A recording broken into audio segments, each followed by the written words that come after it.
Hi, I've got some more nonsense to say about chess.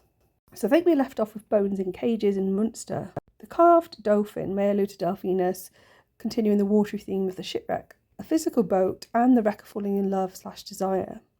Candle flames link with the earlier candelabra, perhaps the Roman goddess Diana carrying her torch. The ceiling is a symbol of the sky. Seawood fed with copper is a beautiful line. It reminded me of the birth of Venus, but also copper mining. Antique mantle, sylvan scene. Eliot states this links with the fall depicted in Paradise Lost where Satan views Eden. However, sylvan means wood, so perhaps also linking Vivian, his wife, and Vivian, the Lady of the Lake of Arthurian myth. There's obviously also a link with Eve through the fall, because she took the rhapsody. Of relevance to Cornwall, perhaps, the town of Hale in St Ives Bay sounds like hell.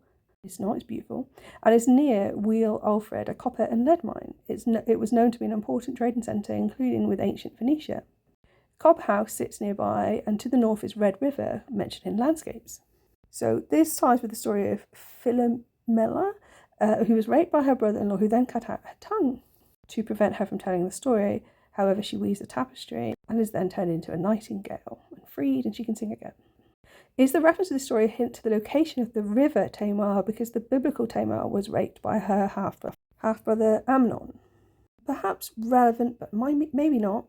Rape in the Rape of the Lock refers to rapere in Latin, to snatch, to carry, to grab.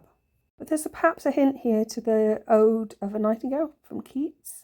And perhaps the next Jug Jug alludes to a Grecian urn, where we have a different sylvan scene of nature's beauty.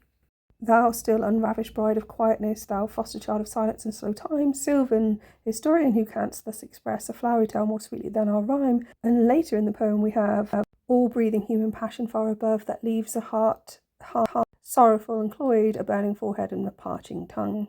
Aquarius was linked with John the Baptist by 16th, 17th century Christians. In Babylon, the urn was known as Gu, which could also explain the Gu night instead of good night at the end of the game of chess, and perhaps also links with the word unguent, which could also evoke Gwyn or Guinevere. Jug Jug reminds me of Aquarius, which is why I'm talking about it. It usually displays male characters, however, in Arabic astrology, a water bucket, well bucket al-dol. Newt is often depicted as a water pot.